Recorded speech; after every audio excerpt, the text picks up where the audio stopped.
Some songs are generated by thought, some by inspiration. Some are generated as melodic seeds that grow over time. Pick Me Up was nearly completed when I stopped writing and centered myself in prayer. The new song that emerged in the word alibi surprised me. I went to the oversized dictionary that is sometimes used as a booster seat for children seated on adult chairs around the kitchen table in my home and leafed through the yellowed pages. Alibi. The plea that the accused person was elsewhere than at the scene of the crime. We are the accused, and a plea had been entered for our innocence and received as complete. There is no penance to pay, no fear in the night that can imprison us, no anger that cannot be absorbed in the middle of a lonely night, no sadness or grief that cannot be healed, whether you've lost a father, a son, or a brother. For the past year, I have volunteered at the hospital where Patrick was born, sharing music with those who are in need of healing, and after being nudged repeatedly by the Holy Spirit, finally played in the neonatal center. When I finished, a nurse approached me and we introduced ourselves. Raetz.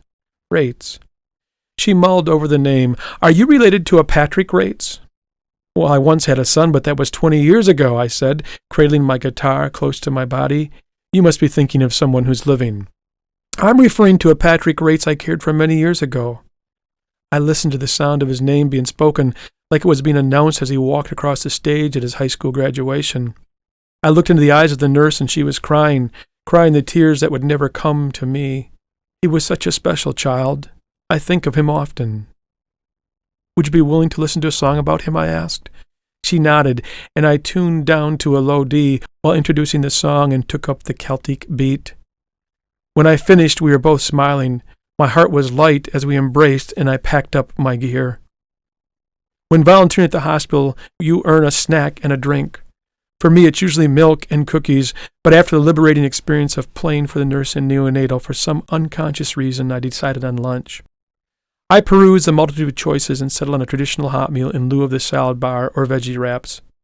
I think it was after my second or third bite that I made the connection and erupted in laughter from the center of my navel. I was eating turkey, mashed potatoes with gravy, and stuffing. The same meal I'd eaten that November day when I last saw my son, Patrick Richard Raetz. I was eating a Thanksgiving meal, a real Thanksgiving meal. Now faith is being sure of what we hope for and certain of what we do not see. That is what the ancients were commended for. Hebrews 11:1. By faith, Abraham, when called to go to a place he would later receive as his inheritance, obeyed and went, even though he did not know where he was going. By faith he made his home in the promised land like a stranger in a foreign country. He lived in tents, as did Isaac and Jacob, who were heirs with him of the same promise. For he was looking forward to the city with foundations, whose architect and builder is God. By faith Abraham, even though he was past age, and Sarah herself was barren, was enabled to become a father because he considered him faithful who had made the promise. And so from this one man, and he as good as dead, came descendants as numerous as the stars in the sky, and as countless as the sand on the seashore. All these people were still living by faith when they died. They did not receive the things promised, they only saw them and welcomed them from a distance. And they admitted that they were aliens and strangers on earth.